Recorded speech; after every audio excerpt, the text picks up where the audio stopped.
राम राम जी आप सभी को। आपका हमारे चैनल में स्वागत है। आज हम सुनेंगे वट सावित्री व्रत कथा। ज्येष्ठ मास की कृष्ण पक्ष की अमावस्या को वट सावित्री का व्रत किया जाता है। व्रत की कथा इस प्रकार है। मद्र देश के राजा अश्वपति ने पत्नी सहित सावित्री देवी का विधि पूर्वक व्रत तथा पूजन करके पुत्री होने का वर प्राप्त कर लिया था। सर्वगुण संपन्न देवी सावित्री ने पुत्री के रूप में अश्वपति के घर जन्म लिया। कन्या के युवा होने पर अश्वपति ने अपने मंत्री के साथ सावित्री को अपना पति चुनने के लिए भेज दिया। सावित्री अपने मन के अनुकूल वर का चयन कर जब वापस लौटी तो उसी दिन देवऋषि नारद उनके यहाँ पधारे।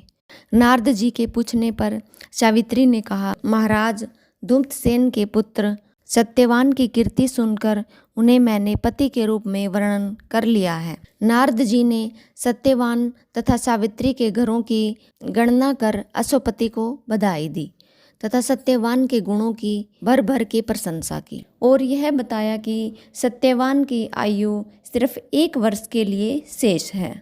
उसके पश्चात सत्यवान की मृत्यु हो जाएगी। नारद जी की बात सुनकर राजा अश्वपति का चेहरा मुरझा गया। उन्होंने सावित्री से किसी अन्य को अपना पति चुनने की सलाह दी, किंतु सावित्री ने उत्तर दिया, आर्य कन्या होने के नाते जब मैं सत्यवान का वर्णन कर चुकी हूँ, अब चाहे सत्यवान की अल्पायु हो या दीर्घायु, मैं किसी अन्य को अपने हृदय में स्थान नहीं दे सकती। यही मेरा अंतिम निर्णय है। सावित्री ने नारद जी से सत्यवान की मृत्यु का समय ज्ञात कर लिया। दोनों का विवाह हो गया। सावित्री अपने परिवार के साथ वन में रहने लगी। वह अपने सास और ससुर की बड़ी सेवा करती। समय यूं ही बीतता गया। नारद जी द्वारा बताए गए दिन से 3 दिन पहले से ही सावित्री ने उपवास करना शुरू कर दिया। नारद द्वारा निश्चित तिथि को जब सत्यवान लकड़ी काटने के लिए चला तो सास ससुर से आज्ञा लेकर वह भी सत्यवान के साथ चल दी। सत्यवान वन में पहुंचकर लकड़ी काटने के लिए वृक्ष पर चढ़ा। वृक्ष पर चढ़ने के बाद उसके सिर में भयंकर पीड़ा होने लगी। वह नीचे उतरा। सावित्री ने उसे बढ़ के वृक्ष के नीचे लिटाकर उसका सिर अपनी गोद में रख लिया। देखते ही देखते यमराज सत्यवान के प्राणों को लेकर चल दिए। सावित्री भी सत्यवान को वट वृक्ष के नीचे ही लिटाकर यमराज के पीछे पीछे चल दी। पीछे आती हुई सावित्री को देखकर यमराज ने उसे लौट जाने का आदेश दिया।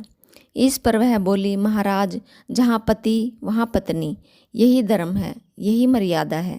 सावित्री की धर्म निष्ठा से प्रसन्न होकर यमराज बोले, पति के प्राणों के अतिरिक्त कुछ भी मांग लो। सावित्री ने यमराज से सास ससुर के आंखों की ज्योति और दीर्घायु मांगी। यमराज तथास्तु कहकर आगे बढ़ गए। सावित्री फिर भी यमराज के पीछे पीछे चलती रही। यमराज ने अपने पीछे आती सावित्री से पुनः वापस लौट जाने को कहा तो सावित्री बोली, पति के बिना नारी जीवन की कोई सार्थकता नहीं। यमराज ने सावित्री के पति व्रत धर्म से प्रसन्न होकर पुनः वरदान मांगने के लिए कहा। इस बार उसने अपने ससुर का राज्य वापस दिलाने की प्रार्थना की। तथास्तु कहकर यमराज आगे चल दिए। सावित्री इस बार भी यमराज के पीछे पीछे चलने लगी। इस बार सावित्री ने यमराज से 100 पुत्रों की मां बनने का वरदान मांगा। तथास्तु कहकर जब यमराज आगे बढ़े तो सावित्री बोली, आपने मुझे 100 पुत्रों का वरदान तो दे दिया है, पर पति के बिना मैं माँ किस प्रकार बन सकती हूँ। आप यह तीसरा वरदान पूरा कीजिए। सावित्री की धर्म निष्ठा, ज्ञान, विवेक तथा पतिव्रत धर्म की बात जानकर यमराज ने सत्यवान के प्राणों को अपने पास से स्वतंत्र कर दिया। सावित्री सत्यवान के प्राणों को लेकर वट वृक्ष के नीचे पहुंची, जहां सत्यवान का मृत शरीर रखा था। सावित्री ने वट वृक्ष की परिक्रमा की तो सत्यवान जीवित हो उठा। प्रसन्न होकर सावित्री अपने सास ससुर के पास पहुंची तो उन्हें नेत्र ज्योति प्राप्त हो गई। इसके बाद उनका खोया हुआ राज्य भी उन्हें मिल गया। आगे चलकर सावित्री 100 पुत्रों की माता बनी। इस प्रकार चारों दिशाएं सावित्री के पति व्रत धर्म के पालन की कीर्ति से गूंज उठी। इस व्रत को करके स्त्रियां अपने पति की लंबी आयु की कामना करती हैं। सच्चे मन से की गई कामना अवश्य ही फलीभूत होती है। सभी सुहागन स्त्रियों को वट सावित्री का व्रत अवश्य करना चाहिए।